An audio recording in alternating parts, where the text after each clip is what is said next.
Selamat malam Sobat Investor, berjumpa lagi dengan saya Yanto Kristiantono, redaktur pelaksana idxchannel.com.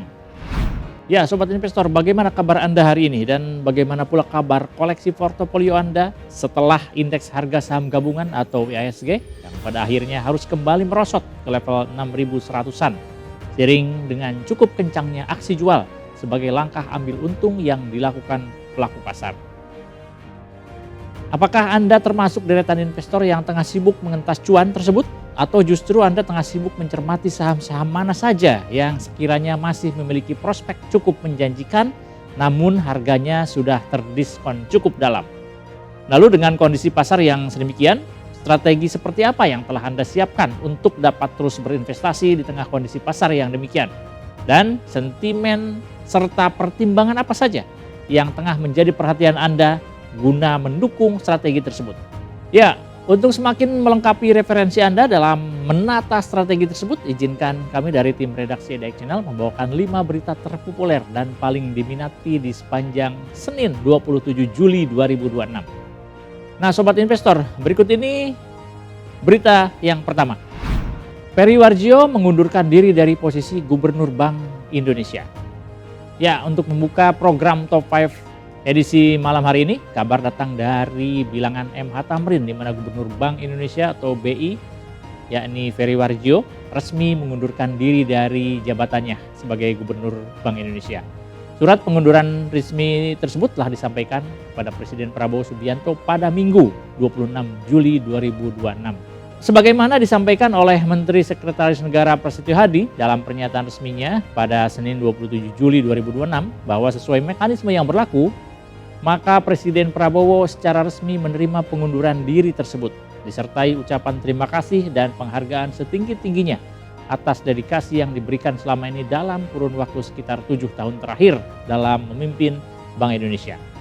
Selanjutnya, menurut Prasetyo, pemerintah akan menindaklanjuti pengunduran diri tersebut secara administratif, di mana nantinya Presiden Republik Indonesia bakal menerbitkan keputusan Presiden terkait pemberhentian Peri Warjio secara hormat dari jabatannya sebagai Gubernur Bank Indonesia. Kemudian untuk selanjutnya, sesuai dengan Undang-Undang Bank Indonesia, maka jabatan Gubernur Bank Indonesia secara otomatis bakal dijabat oleh Deputi Gubernur Senior yang selanjutnya akan menjalankan seluruh tugas pejabat Gubernur sementara, di mana posisi tersebut telah diumumkan bahwa akan diisi oleh Destri Damayanti. Sementara itu, terkait alasan pengunduran diri yang disampaikan oleh Peri Warjio, menurut Prasetyo adalah merupakan alasan pribadi yang dalam hal ini tentu harus dihormati oleh semua pihak. Masuk ke berita kedua, Peri Warjio mundur. PJS Gubernur BI pastikan tugas dan wewenangnya tetap berjalan. Masih berkutat di seputar pengunduran diri Peri Warjio, kali ini kabar datang dari Destri Damayanti yang dipercaya sebagai pejabat sementara Gubernur Bank Indonesia. Destri memastikan bahwa keberlangsungan tugas dan kewenangan Bank Sentral akan tetap terjaga dan berjalan sebagaimana mestinya, termasuk diantara tugas menjaga stabilitas nilai tukar rupiah, kemudian memelihara stabilitas sistem pembayaran, serta turut menjaga stabilitas sistem keuangan. Menurut Destri, seluruh tugas tersebut merupakan bagian dari tugas besar Bank Indonesia dalam rangka mendukung pertumbuhan ekonomi berkelanjutan yang dapat menciptakan lingkungan ekonomi yang kondusif bagi pertumbuhan sektor real dan penciptaan lapangan kerja sesuai dengan yang telah diamanatkan dalam Undang-Undang Bank Indonesia. Destri juga menyatakan bahwa dalam menjalankan tugas dan kewenangan tersebut, Bank Indonesia tetap mengedepankan tata kelola kelembagaan yang baik dan profesional tentunya, serta terus bersinergi dan berkoordinasi dengan pemerintah untuk menjalankan tugas dan amanat masing-masing. Sementara itu, terkait pengunduran diri Peri Warjio oleh sejumlah pihak dikhawatirkan ini akan memicu gejolak jangka pendek di pasar keuangan nasional, di mana hal ini dinilai perlu menjadi perhatian bagi Destri selaku pejabat Gubernur Bank Indonesia yang baru. Nah, ini penting untuk menjadikan BI bisa mengantisipasi adanya gejolak tersebut. Berikutnya kita beranjak ke berita ketiga. Petrindo atau Cuan belum mengalihkan 19,7 juta saham hasil buyback.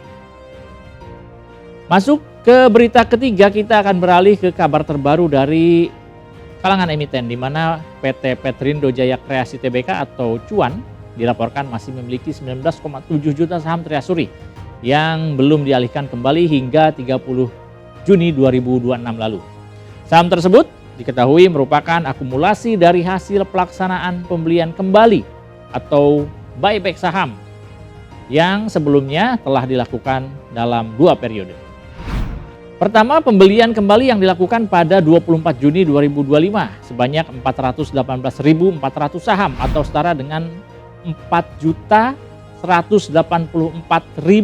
saham pasca pelaksanaan stock split pada 11 Juli 2025 lalu. Buyback tersebut dilakukan pada harga rata-rata Rp4.780,29 per saham dengan nilai transaksi sekitar 2 miliar rupiah. Selanjutnya, perseroan juga kembali melakukan buyback pada 3 Mei 2026, yaitu sebanyak 15.516.600 saham dengan rata-rata Rp1.553,83 per saham dan dengan nilai transaksi pembelian kembali mencapai 24,11 miliar rupiah. Dengan demikian, total nilai saham Treasury yang masih dimiliki dan belum dialihkan kembali oleh perseroan yaitu mencapai 26,11 miliar rupiah. Berikutnya kita akan masuk ke berita keempat. SUPR delisting. Protelindo tawarkan tender offer Rp45.000 per saham. Ya, untuk informasi selanjutnya masih juga terkait kabar terbaru dari seputar emiten, di mana kali ini informasi datang dari PT Profesional Telekomunikasi Indonesia atau Protelindo yang akan melaksanakan penawaran tender offer sukarela atau voluntary tender offer alias VTO atas saham PT Solusi Tunas Pratama Tbk atau SUPR. Aksi PCO yang sengaja digelar usai rencana perubahan status SUPR menjadi perusahaan tertutup alias go private serta penghapusan pencatatan saham atau voluntary delisting yang memperoleh persetujuan dari pemegang saham pada 20 Mei 2026. Di mana dalam hal ini pihak Protelindo telah menetapkan harga penawaran tender sukarela sebesar Rp45.000 per saham dengan periode pelaksanaan mulai 24 Juli hingga 24 Agustus 2026. Saat ini Protelindo telah menguasai secara langsung sebanyak 1.107.187.889 saham SUPR atau ini setara dengan 97,33% dari modal ditempatkan dan disetor penuh oleh perseroan. Sementara PT Iforte Solusi Infotech atau Iforte memiliki 29.411.765 saham atau sekitar 2,58% saham SUPR. Masuk ke berita kelima, merger 2 anak usaha, Mtel tuntaskan hak buyback sebesar Rp35,94 miliar. Terakhir, untuk menutup program Top 5 edisi malam hari ini, kita masih akan membahas informasi yang terbaru dari kalangan emiten, di mana dilaporkan bahwa PT Daya Mitra Telekomunikasi Tbk atau MTEL baru saja menuntaskan hak pembelian kembali atau buyback pemegang saham yang tidak menyetujui rencana merger 2 anak usahanya yakni PT Persada Sokatama dan PT Ultra Mandiri Telekomunikasi. Dalam hal ini, perseroan telah menetapkan harga pembelian kembali sebesar Rp515 per saham yang mengacu pada harga penutupan perdagangan di Bursa Efek Indonesia per 8 Mei 2026. Dalam prosesnya, tercatat sebanyak 71.218.900 saham secara sah yang menyatakan tidak menyetujui atas penggabungan usaha tersebut. Dan dari jumlah itu, perseroan telah membeli kembali sebanyak 69.777.200 saham sepanjang periode 3 sampai 10 Juli 2026. Dengan penetapan harga buyback sebesar Rp515 tersebut, maka nilai bruto pembelian saham kembali mencapai Rp35,94 miliar dengan penyelesaian pembayaran kepada pemegang saham yang berhak. Kemudian telah dilakukan pada 17 Juli 2026. Demikian Top 5 IDX Channel edisi kali ini, saya Yanto Krisdiantono pamit undur diri. Semoga segala berita dan informasi yang telah kami sampaikan dapat menjadi gambaran serta tambahan pertimbangan yang bermanfaat dan membantu Anda, para sobat investor sekalian, dalam menata strategi serta menetapkan berbagai keputusan investasi di bursa saham domestik. Dalam hal ini, kami juga senantiasa dan tidak henti-hentinya mengingatkan bahwa segala keputusan berinvestasi, baik itu pembelian maupun penjualan saham, sepenuhnya berada di tangan Anda, sobat investor. Yang bisa kami sampaikan adalah selalu bijak dalam berinvestasi. Pantau terus berita ekonomi, bisnis, dan pasar modal hanya di IDX Channel TV, idxchannel.com, dan media sosial IDX Channel. Sampai jumpa.